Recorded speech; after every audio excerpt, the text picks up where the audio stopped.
คนลาวไปเฮ็ดได้บ่ในเมืองไทยไปตั้งห้านค้าได้บ่ไปตั้งห้านขายมะฮุ่งได้บ่แต่มันตั้งได้ตำมะฮุ่งอยู่ลาวนั่นพี่น้องคนไทยตั้งได้เห็นบ่เป็นยังยังแตกต่างกันแท้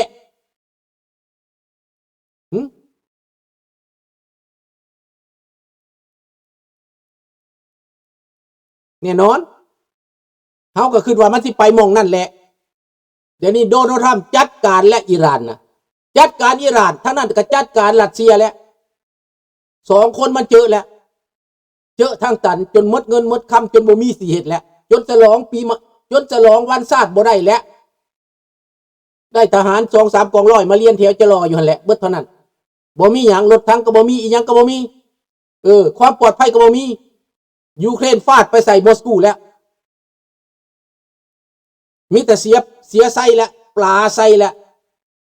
บักทองลุ้นมึงไปตายน้ำบักปูตินเด้อส่งทหารไปตายน้ำเขาเด้อเอาไปตายหลายๆลูกน้องมึงหั่นน่ะเอาไป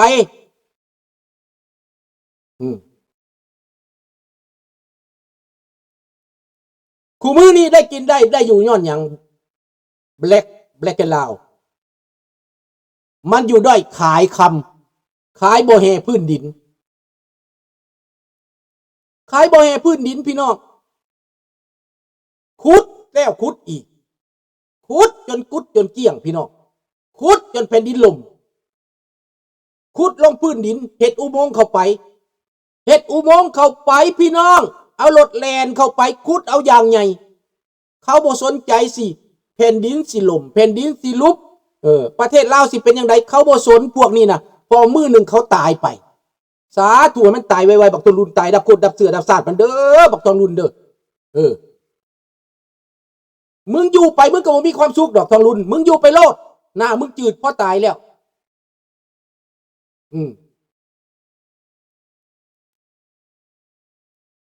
นี่แหละดังนั้นพี่น้องพวกเขาอยู่ต่างประเทศนี่ต้องต้านกลุ่มโฆษณาส่วนเสือนี่นะต่อต้านบักคำอุ่นล่ออีหยังก็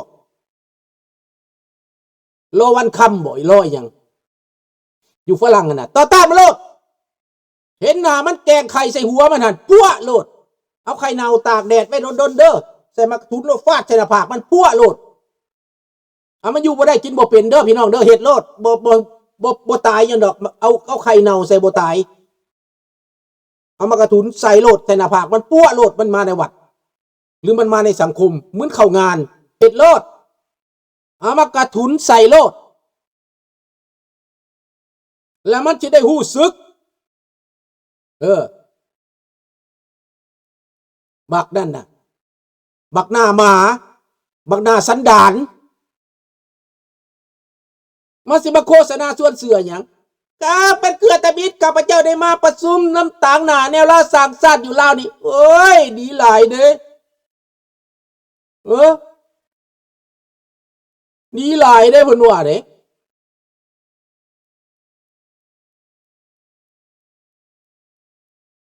เป็นหยัง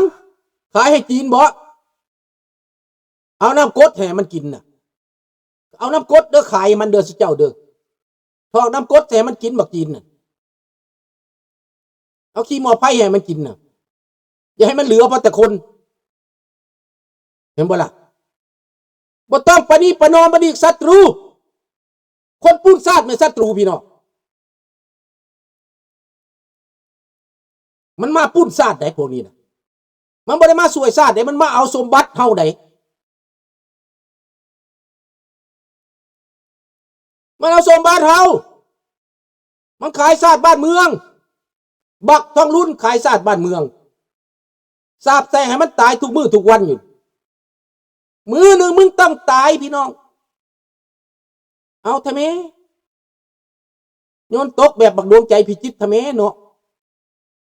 เสร็จไปทำไมเนาะสาธุเด้อ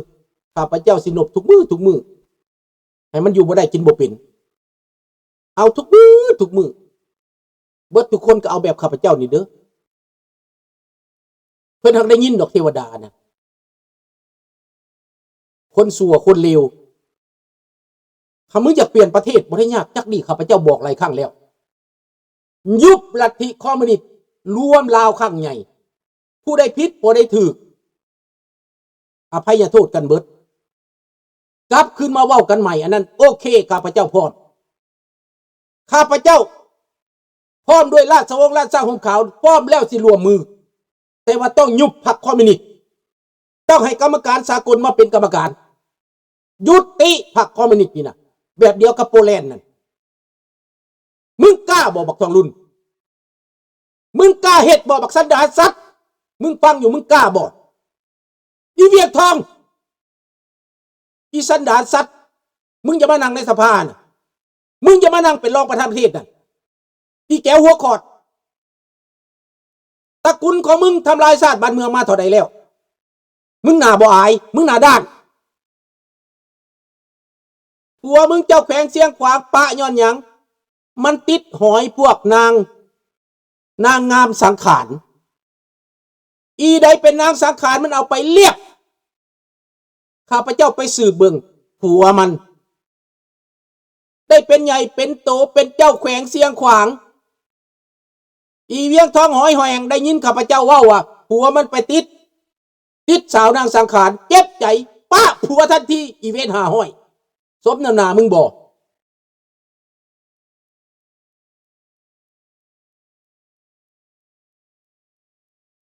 เห็นบ่ล่ะ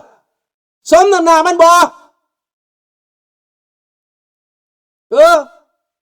บาดนี้ผัวก็ยอมปะเพราะว่ามันไปติดหยังมันไปฟาดกับโซเฟอร์รถพี่น้องอีเวียงทองหอยแหงเดี๋ยวนี้จูบปอดกับบักทองรุ่นแล้วเดี๋ยวนี้จูบปอดแล้ว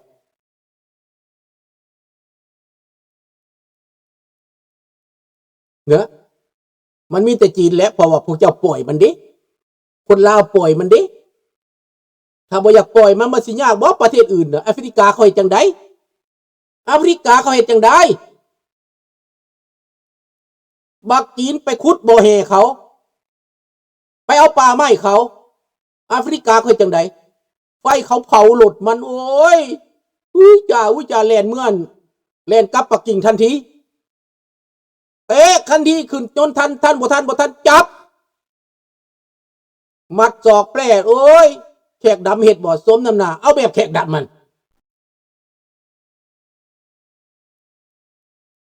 แม่นบ่ล่ะน้องลูกหลานทุกคนสบายดีปน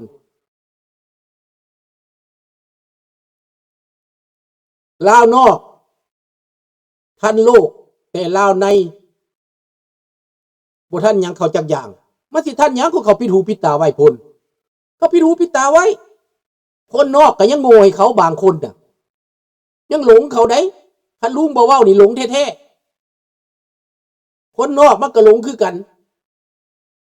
เพราะมันอยากดิความอยากมันตามืดตามัวดิอยากมีหน้าอยากให้เขาย่ออยากเป็นผู้สำคัญความรู้บ่มีแต่อยากเป็นผู้สำคัญดังบักลอกบักอุ่นนั่นแหละที่สั่งอยู่ฝรั่งเศสนั่นน่ะโอ้ยเลี้ยวเบิ่งหน้าสิไปเป็นตัวแทนคนลาวสั่น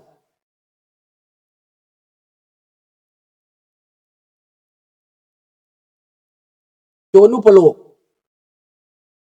แม่นแล้วนั่นนะความชั่วความเลวของมัน20 ปีอยู่ในป่า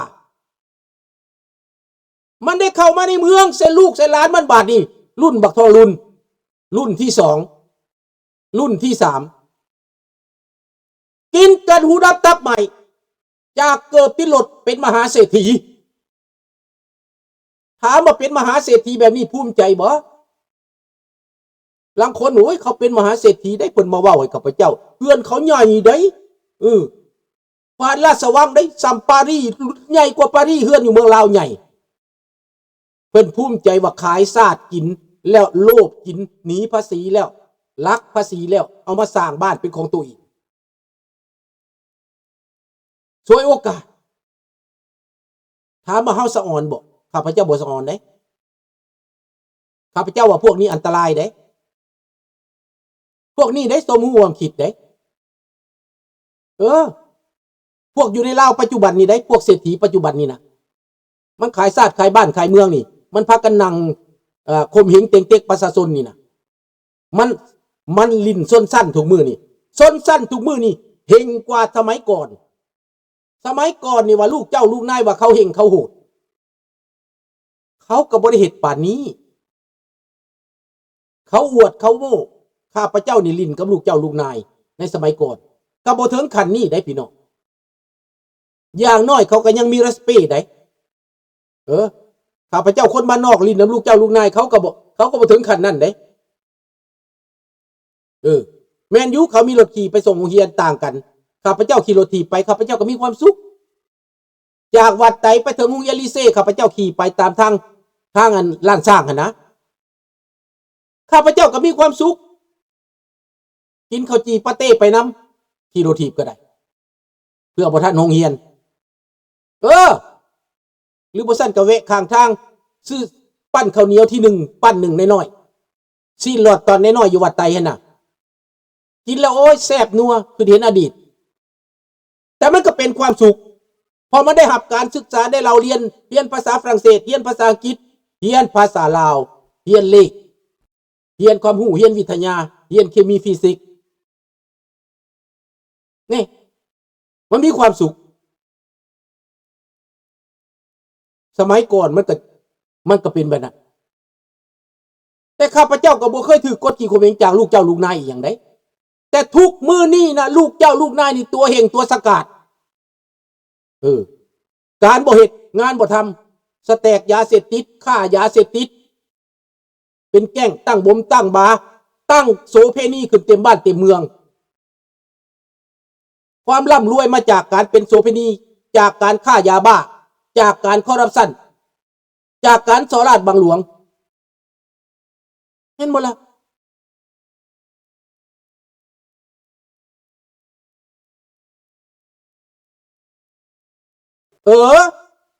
นั่นแหละลุงก็อยู่วัดไตน้อยวัดไตใหญ่ลุงอยู่วัดไตใหญ่ขี่เลาะมาตลาดโคกโพนซื้อสิ้นแหงอยู่แถวนั้นก็กินแล้ว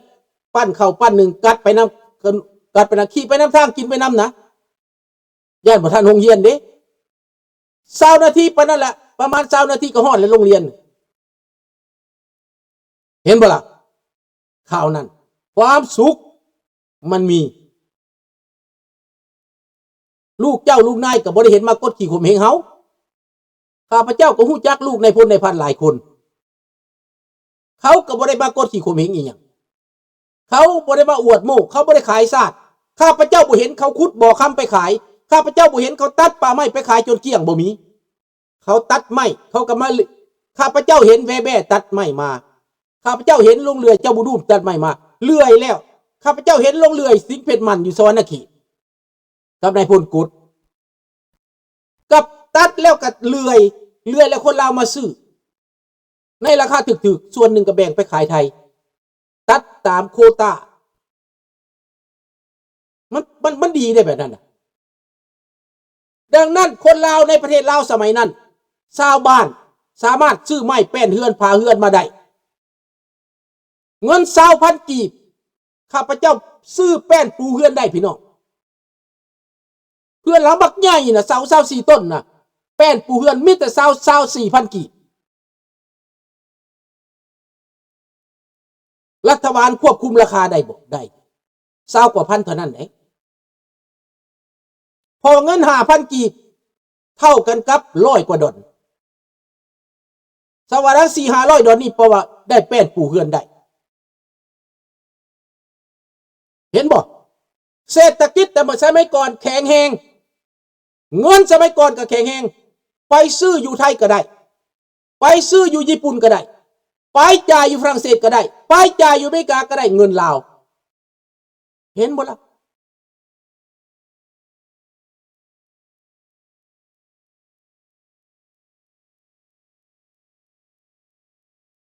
สัญญาณคอยแห้งปกติได้น่าสิเป็นน้ำเครื่องเจ้าบ่แม่นติแม่นว่าเบิ่งก่อนเด้อลุงตรวจสอบก่อนเด้อ